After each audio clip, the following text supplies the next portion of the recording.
Bora lá, cabeção! Então vamos acabar essa primeira parte de conhecimentos gerais de fundos, né? Para depois a gente ver lá os tipos de fundos, política de investimento, tributação.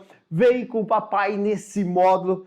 É chatinho, mas é fácil, papai. Ele é chato, mas é fácil de acertar as questões de prova. E agora vamos embora então, ó. Uau! Vamos começar falando das cotinhas, cocotinhas, aberta, cocotinha fechada. Qual é a diferença, pai? Vamos ver. Qual é a diferença, então? Joga o telão aí, então, Betito. Olha a mágica.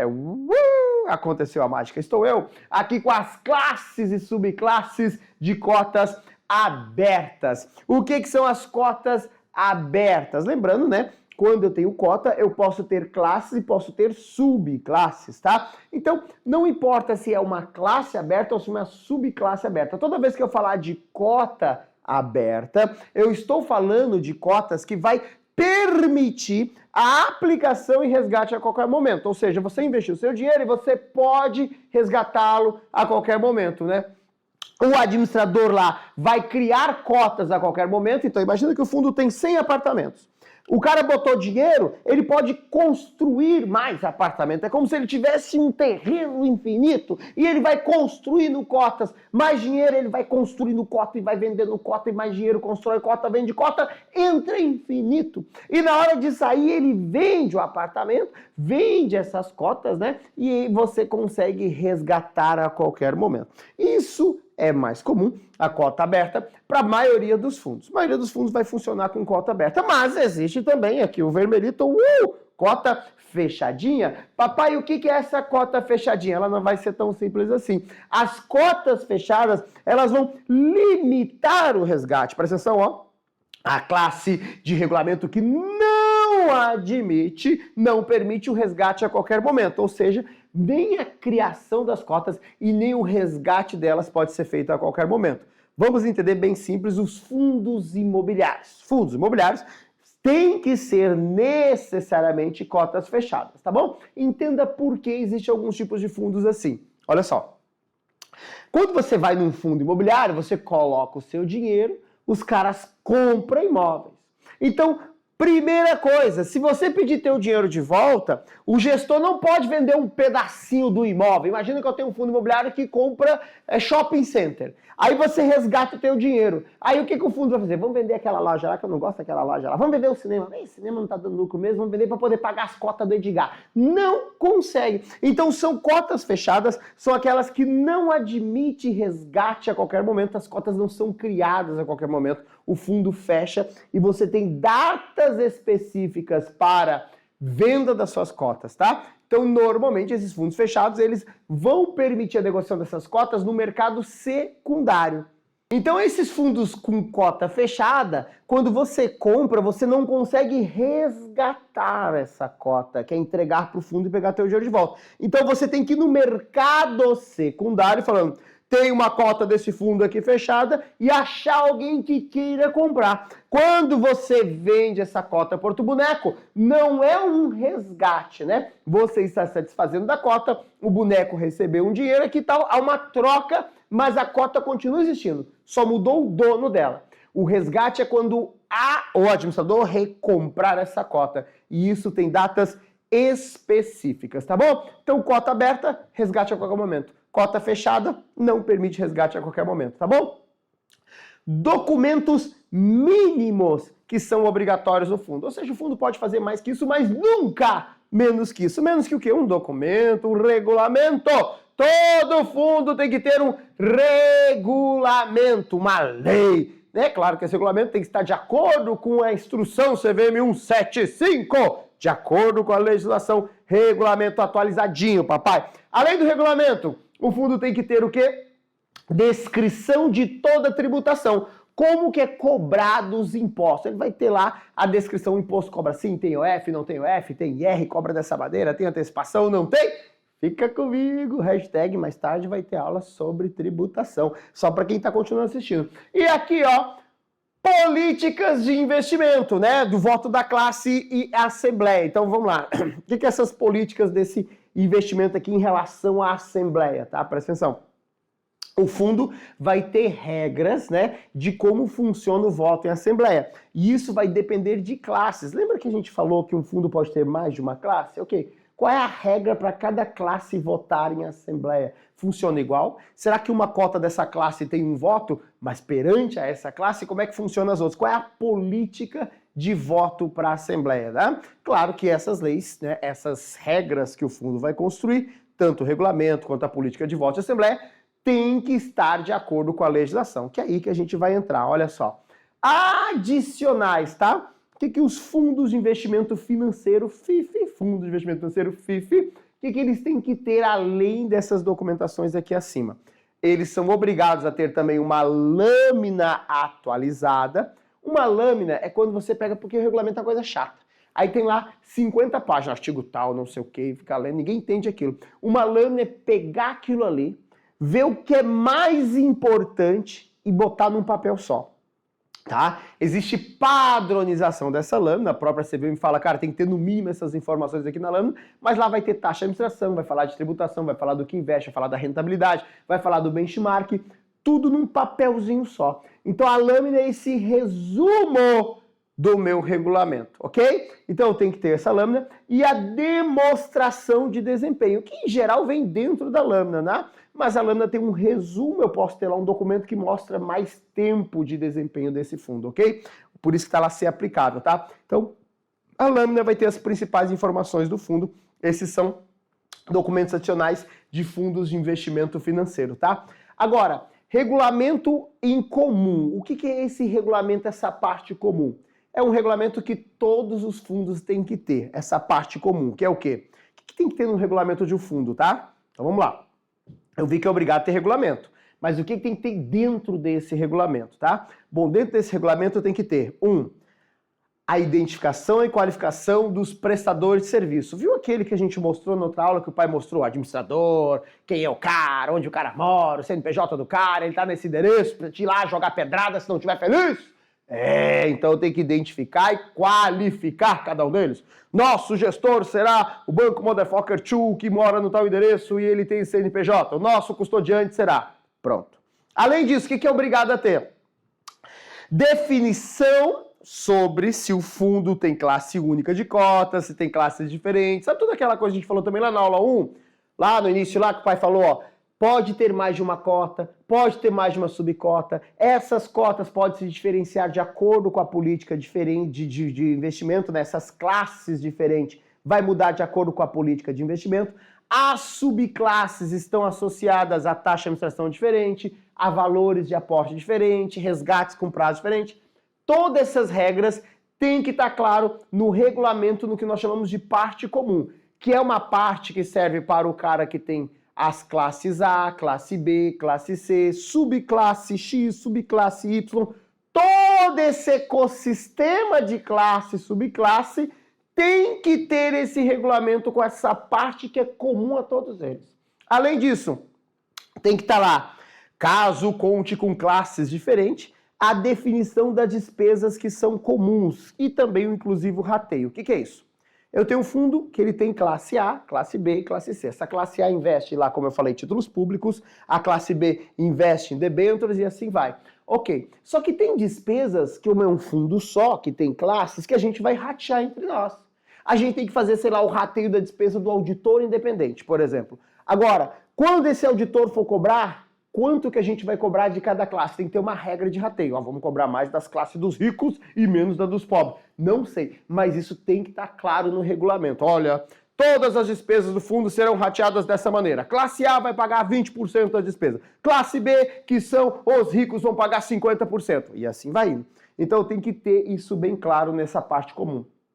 E agora, tira a parte comum, né? Essa é a parte de regulamento que vai para todas as classes. Cada classe agora tem a sua vida e tem partes que tem que estar nessa classe, ok? Então o que tem que ter no regulamento de cada classe, quando eu for olhar uma classe? Vai ter que estar escrito qual é o público-alvo, a política de investimento, porque é isso que diferencia as classes uma da outra, né? Se eu opto em ter mais de uma classe, a principal diferença é que essa classe aqui de fundos, de cotas de fundos, investe em títulos públicos, essa em títulos privados, essa investe em mercados de sei lá, de câmbio lá. Beleza, então eu posso fazer essa construção, desde que a política permita, tá bom? Regime da classe, se é aberta ou fechada, lembrando que nós vimos o que é uma cota aberta e uma cota fechada, então isso vai estar claro dentro do regulamento. Vai ter que estar no regulamento também a responsabilidade do cotista, e aqui nós vamos falar daqui a pouquinho se ela é limitada ou não, você vai entender que essa é também uma grande novidade da legislação, responsabilidade limitada ou ilimitada, já vou explicar daqui a pouco o que é.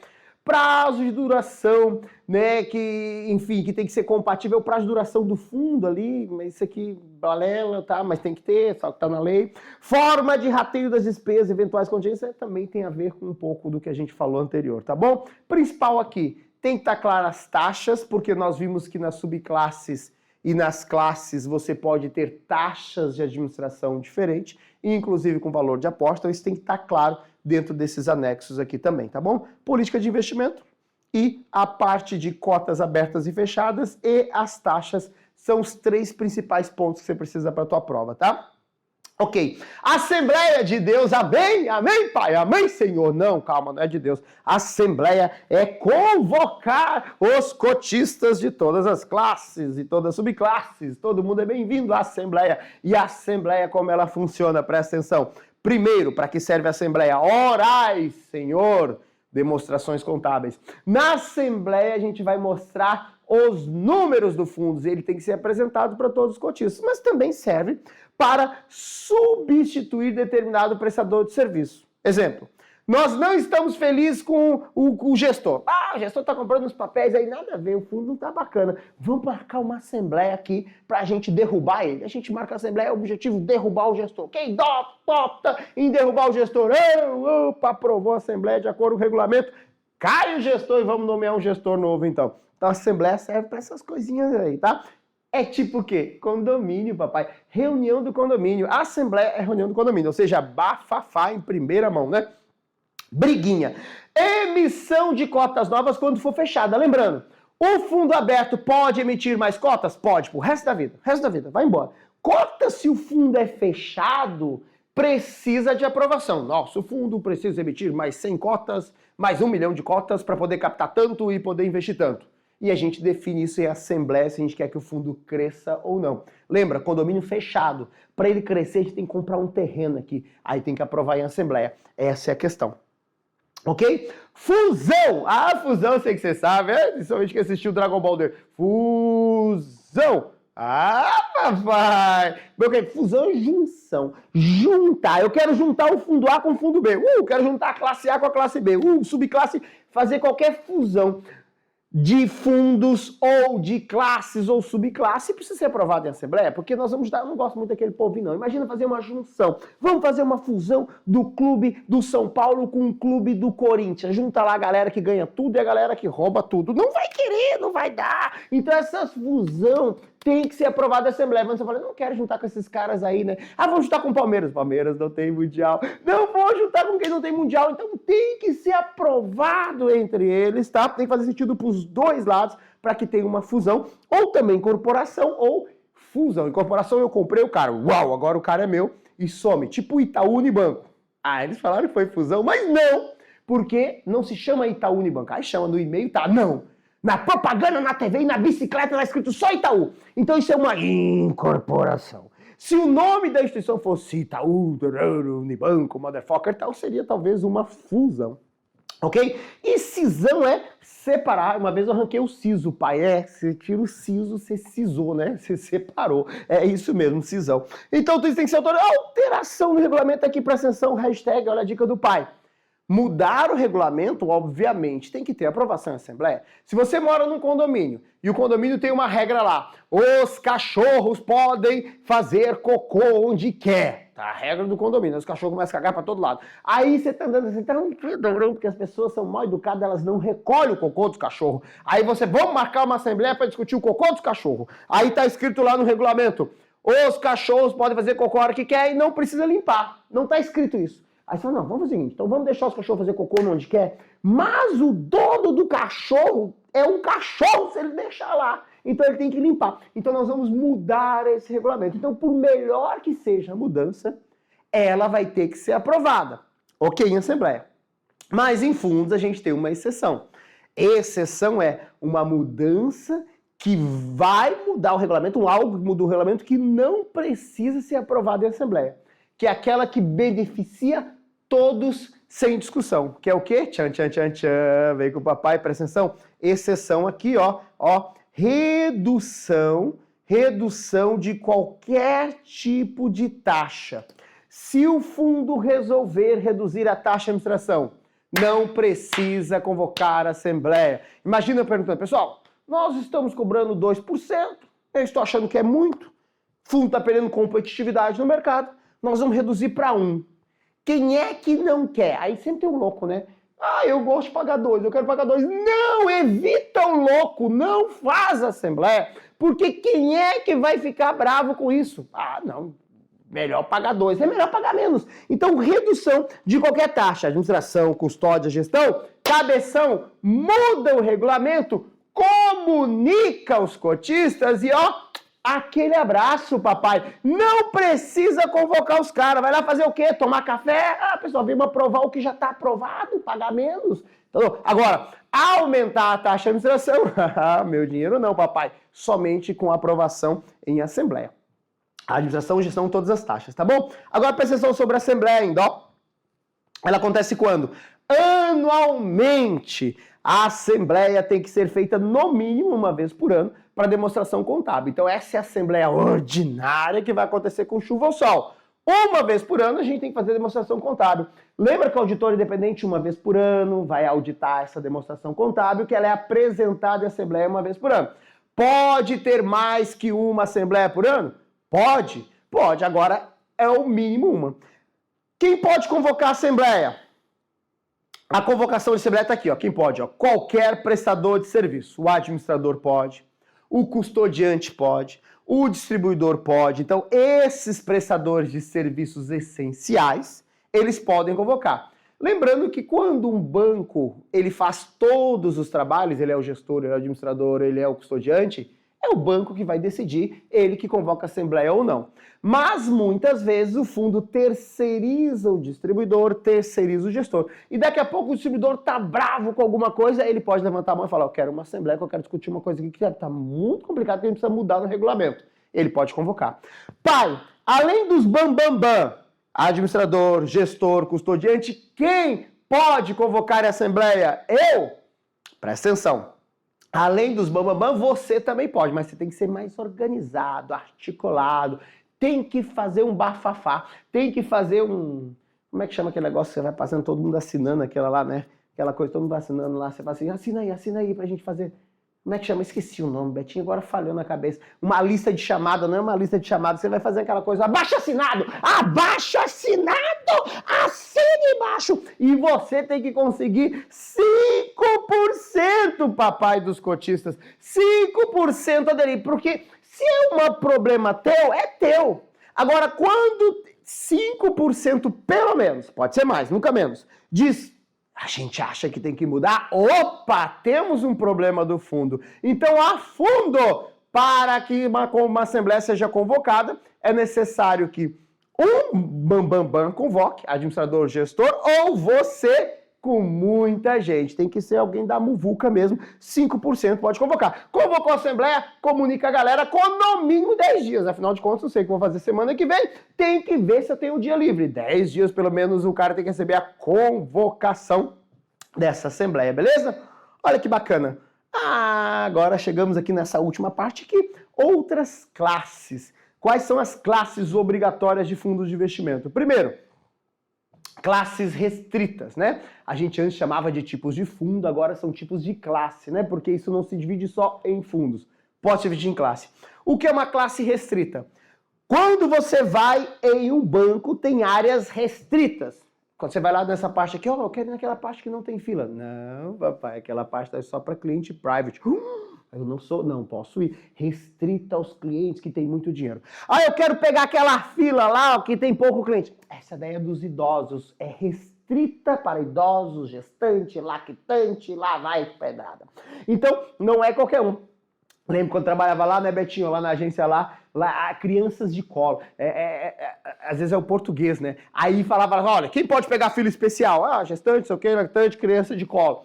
Só que não é criança no colo, é criança de colo. E as pessoas não sabem ler português. Então o que o cara fazia? O cara pegava lá, a mãe pegava uma criança desse tamanho aqui, já o bicho já criado todinho, devia ter uns 18 anos quase, metia o bicho aqui na braça aqui e segurava.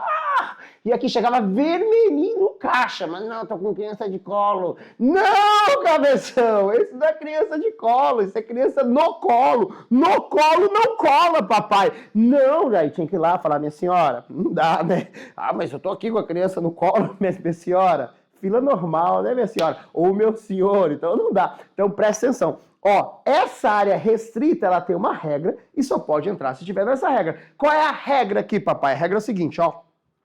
Normalmente você vai separar só entre investidores qualificados, só entre investidores profissionais. É um fundo que é só para quem trabalha nesse banco, só nessa empresa. E claro, os profissionais e qualificados. Papai, o que é profissional qualificado? Profissional qualificado lembra, papai, presta atenção, ó. Todo investidor que tem no mínimo 1 milhão e conhecimento do mercado, 1 milhão e conhecimento do mercado, ele é investidor qualificado.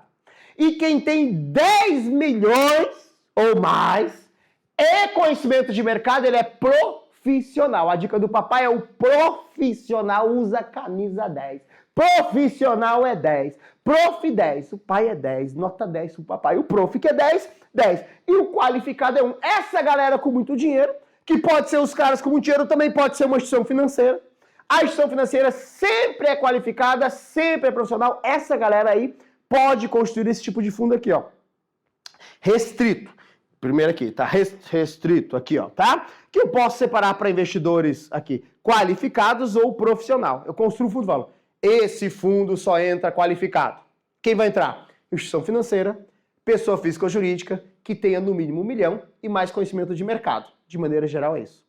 Esse fundo só entra investidor profissional, pessoa jurídica, instituição financeira em geral, e qualquer pessoa física ou jurídica, só que tem que ter 10 milhões no profissional e também conhecimento de mercado. Isso é restrito. Eu posso construir um fundo, esse fundo só entra alunos do PAED. Somente alunos do PAED entra, tudo certificado. Beleza, é uma restrição. Ok. Aí vai existir o fundo exclusivo, papai. No exclusivo, já não é qualquer um. Existe uma área restrita e existe uma área exclusiva. Exclusivo não dá uma coisa que é só teu? Exclusivo. Ah, isso é exclusivo, estou tendo um atendimento exclusivo. Então, o que é um fundo com classe exclusiva? É aquela classe que só tem um único cotista. Presta atenção aqui, ó. Aqui está. Aqui. Aí, um único cotista. E esse cotista, obrigatoriamente, é o investidor profissional. Lembrando que o prof é 10. O prof é 10. Se eu sou 10, vai lá, me marca aqui agora. Deixa eu botar aqui no 10 aqui, ó. Aí, agora, me marca agora aí, ó. @prof.edgarabreu. Tirou o print. Marcou no Insta, papai! Porque o prof é 10. Profissional. Então, presta atenção. O que é classe exclusiva? Um único cotista e necessariamente ele é investidor profissional. Lembrando que é um profissional, 10 milhões e conhecimento de mercado ou instituições financeiras. Classe exclusiva. Então pode ser restrito, somente determinada classe, grupo de família pode entrar, exemplo, classes qualificados, profissionais, grupo de família e trabalho. Exclusiva, um único cotista. E esse cotista necessariamente é investidor profissional e também pode ter as previdenciárias, tá? Que são classes destinadas a fundos de previdência. Seja esse fundo de previdência aberto, PGBL, VGBL, ou um fundo fechado como fundo de pensão, ou uma previdência de governo, regime próprio, de previdência municipal, estadual, todas as esferas, tá? Então, que tipo de classe fundo tem? Restrita, separada a determinado grupo de investidores, exclusiva, somente um único cotista e necessariamente investidor profissional, ou previdenciária para cobrir fundos que têm objetivo previdência, né? PGBL, VGBL, fundos de pensão ou previdências públicas, no caso, regimes próprios de previdência. Essas são as divisões das nossas classes, ok? Tá claro, então? Qual é a vantagem de ter um fundo só teu? Você dá menos trabalho, é só você. E aí você pode negociar taxas mais atrativas. Então, quando o cara tem muito dinheiro, ele fala, não quero misturar com pobre, eu quero ter um fundo só meu. Esse fundo vai chamar Fundo Motherfucker Payed. Oh, banco, que legal, vou dar um fundo só para você. Mas tem que ter pelo menos 10 milhões. Papai tem, papai tem. Então vamos montar o fundo para você. Então, Fundo Payed, Motherfucker, montei esse fundo, mas agora que eu já tenho esse fundo só meu, eu falo, olha, banco, como eu não vou dar tanto trabalho aqui, é mais tranquilo cuidar do meu dinheiro, eu quero uma taxa de administração mais reduzida. Inclusive, você nem é obrigado a marcar a mercados ativos. O que é marcar mercados ativos? Dentro de um fundo, esse dinheiro comprou papéis. Esses papéis estão oscilando todos os dias. Subiu o CDB, caiu a ação, subiu, está oscilando aqui. Todos os dias o fundo vai lá e vê o quanto está valendo os papéis para calcular o patrimônio líquido, dividir pela quantidade de cotas e descobre o valor da cota. E esse valor da cota tem que ser atualizado todo dia. Porque todo dia tem gente entrando e gente saindo. E essas pessoas têm que comprar os apartamentos pelo valor justo. Quando eu tenho um fundo que só eu sou o morador, ele é exclusivo, eu não tenho esse problema. Porque ninguém vai vir morar comigo. Então a gente não vai vender cota para outra pessoa. Então não precisa saber o preço do apartamento, depois a gente vê quando eu precisar resgatar, vai comprando os papéis aí, joga para dentro e tá tudo certo. Então não tem essa obrigatoriedade de marcação a mercado, porque não tem essa transferência de riqueza entre cotistas. Que quando você está num fundo que não é exclusivo, imagina que você tem um apartamento que vale 100 mil, um lote que vale 100 mil. Do lado um cara compra um lote igual ao teu por 120. Puta sacanagem. Ou o cara compra um lote igual ao teu por 70. Puta sacanagem. Então a maneira, ele tem que saber o preço correto, marca mercado e fala, não, meu lote vale 100, o teu vale 100. Se eu não sei o preço do meu lote, eu não posso vender o outro lote. Como aqui os lotes todos têm o mesmo dono, um único dono, eu não tenho problema de diferenciação de preço. Então isso é uma vantagem e com isso eu barganho uma taxa melhor. Essa é a sacada dos fundos exclusivos. Beleza? Saca comigo então. Vamos embora talvez para uma das principais diferenças da indústria de fundo, que é, antigamente existia uma coisa chamada fundos alavancados, que eram fundos que tinham perda superior ao patrimônio líquido do fundo. Agora, esses fundos vão ter um tratamento diferente de acordo com a legislação. Então, primeiro vamos entender como essa coisa funciona. Presta atenção, olha esse exemplo que o pai fez para você, super didático. Imagina que eu tenho um patrimônio do fundo de 1.000 pila. Milão é tudo que tem no fundo. Ok, no fundo, não é o que você tem um pedaço desse fundo. 1.000. Aí esse 1.000, o gestor olha assim e fala assim, ó, vai chover. Ele teve um palpite em relação ao futuro do mercado e ele fala, cara, vai dar tudo certo aqui? Seria tão bom se eu tivesse mais dinheiro. Ele vai lá e pega um empréstimo de mais 1.000. Ou seja, ele está alavancando. Alavanca. Quando você alavanca alguma coisa, está alavancado, tem risco maior. Esse fundo tomou empréstimo. Ele pode? Se o regulamento está claro que o fundo pode se endividar, ele vai se endividar. Então ele deixou claro e ele resolveu se endividar. Note que agora o patrimônio do fundo alavancado passa a ser 2.000. Não precisa ser um gênio, se ele tinha 1.000.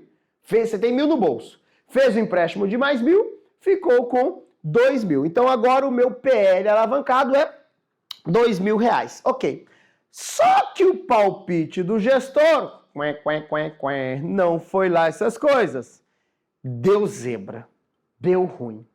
Caiu a rentabilidade do fundo em 60%. O mercado desmoronou, caiu, o gestor, eita puta merda, errei a mão aqui, caraca, agora. Então também não precisa ser um gênio para fazer essa conta. Se o fundo tinha 1.000 e caiu 60%, o que era do fundo virou 400. Dos 1.000 que eu peguei emprestado, caiu 60%, também virou 400. Então você tem aqui uma perda aqui nessa brincadeira. A gente tinha aqui, ó. Opa, vamos voltar aqui. Pronto. Opa, peraí, aqui. A gente tinha aqui, deixa eu pegar aqui a canetinha aqui. Joga a canetinha aqui, por favor, aqui, Betito. Aê. Voltou. Aqui, o que a gente tinha aqui, R$2.000. 2.000 era o valor do patrimônio do fundo. Como caiu 60%, então vou multiplicar por 0,4, porque caiu 60%, pai, que gênio, vai dar aqui 4 vezes 2, 8, 800 mil reais, né? Sendo que esses 800 mil reais, metade disso é o que eu tinha e metade é o que eu peguei emprestado. Mas lembrando que eu fiz o empréstimo de quanto? Ah, papai, aqui a gente fez o empréstimo, ó, quer ver? Vamos aqui, onde está? Tá aqui, ó. Nós fizemos um empréstimo de R$ 1.000. Então eu devo, para quem eu peguei emprestado, 1.000 mais os juros aqui, né? E agora, como que eu vou pagar R$ 1.000 mais juros se a gente tem na conta R$ 800? Temos um problema. Esse fundo aqui está em default. Nós temos saldo insuficiente para pagar a nossa dívida. Aquela dívida de uns anos atrás está bem viva, papai. E o fundo vai lembrar. Você pode não lembrar, mas o fundo vai lembrar. E aí está a grande pergunta. Essa dívida gerada entre a falta de dinheiro no fundo, que tem lá os seus 800 mil, e o que ele precisa pagar, que é esse 1.000 aqui, esse que ele pegou emprestado, quem vai bancar a diferença? Letra A, o cotista. Letra B, o fundo, e assim vai. Antigamente, se o fundo era alavancado, sempre o cotista. Mas agora, papai, o cotista pode se dividir em 2 tipos de cotistas. Ele pode ser um cotista que tem uma responsabilidade limitada. Presta atenção, o que é isso? O que é responsabilidade limitada? Limita-se ao valor que ele aportou. Ou seja, se eu investir 500 no fundo, o máximo que eu posso perder é 500. Limitou a minha responsabilidade. Se eu investir 10 mil, o máximo que eu perco é 10 mil. Nesse tipo de cotas, nesse tipo de classe de cotas com responsabilidade limitada, nunca eu vou botar dinheiro no fundo. Eu não preciso, porque está limitado a minha responsabilidade. Então, nesse caso, se a minha classe de cotas é responsabilidade limitada, o fundo está com prejuízo? Problema do administrador. Não é meu. Eu, como cotista, tenho a minha responsabilidade limitada. Como é que eu sei disso? Se esse fundo tem a responsabilidade limitada ou não do cotista. Vai estar claro no regulamento, mas também, quando isso acontecer, tem que carregar no nome do fundo. Responsabilidade limitada. Então, os fundos vão carregar no próprio nome Fundo de Renda Fixa Referenciado Private Motherfucker de responsabilidade limitada. Então, isso vai ser acrescido ao nome da classe do fundo, o termo responsabilidade limitada. Quando o fundo não tiver esse nome na classe da cota, que são as demais classes, nesse caso o cotista vai ter que aportar. Ou seja, proporcional, ele vai ter que fazer um aporte extra para bancar aquela despesa. Todo mundo vai pagar o pato, dividindo o preço do pato pelo tamanho que você tinha no fundo, tá bom? Presta atenção. Quando você vender para o cliente um fundo que não tem limitação de responsabilidade, no caso essa parte aqui, esse cliente cotista vai ter que assinar um termo. Esse termo, ele vai atestar que ele está sabendo dos riscos por não ter a responsabilidade limitada. Então, no termo de adesão, ele vai falar, cara, eu sei que eu posso perder mais do que eu estou investindo. Eu sei que a minha responsabilidade não limita-se ao que eu invisto. Como é que eu sei? Pelo nome da classe. Porque se o nome da classe não tem responsabilidade limitada, quer dizer o quê? Que a responsabilidade é ilimitada. E aí o preju não tem limite, o céu é o limite. Você está sendo irresponsável? Mais ou menos. Porque você está aqui, porque aqui tende a ter maior retorno, né? Porque aqui, obviamente, assim como as coisas derem errada, vai ter maior preju também. Então vamos lá? Tipos, como pode ser essas classes em relação à responsabilidade. Limitada ou ilimitada. Na limitada, perda máximo que você investe. Na ilimitada, o céu é o limite, você pode ser necessário fazer aporte. Para partir para a ilimitada, tem que provar que você sabe desses riscos assinando um termo disso, é ou não é? Por último, não menos importante, política de concentração. O fundo pode concentrar, presta atenção, 10% no máximo em uma SA, salvo fundo de ações, né? Mas de maneira geral 10% em uma SA, 20% em instituição financeira. Então, qual é o máximo de concentração de um fundo? Essa coisa não mudou. Se a instituição for financeira, 20%. Por quê? Porque é mais sólido, sofre fiscalização do Bacen, ou seja, tem mais controle de risco, controle de Basileia, uma série de controles aqui, por isso que é 20% no máximo. Eu posso comprar CDB de um banco? Posso. Qual é o máximo? 20% do mesmo banco. Posso comprar mais CDBs de outros bancos, mas não dá para botar todo o dinheiro num cara só, porque a gente viu que a principal vantagem de um fundo é a diversificação. Então, se você concentra, você não diversifica. E qual é o limite de concentração para quando não for instituição financeira? Aqui, quando não for instituição financeira, é aqui, ó, 10%. Instituição financeira, 20%. Não instituição financeira, 10%. Olha que bacana aqui, tá bom? Beleza, então. E por último, no governo. O governo, papai, é sem limites. No limites. Eu posso pegar um fundo e botar todo o dinheiro no governo? Posso. Claro que eu tenho que olhar a política do fundo, mas o governo não tem limite, porque o governo, segundo ele, não quebra. Beleza? Então, aqui é a ordem de quebrar. O que é mais fácil quebrar? Empresas. Empresas, 10%. Depois, bancos, 20%. O governo nunca quebra sem limite. 10% empresas, 20% governo, 20%, desculpa, instituição financeira, 20% instituição financeira, e o governo lá, sem limites. Beleza?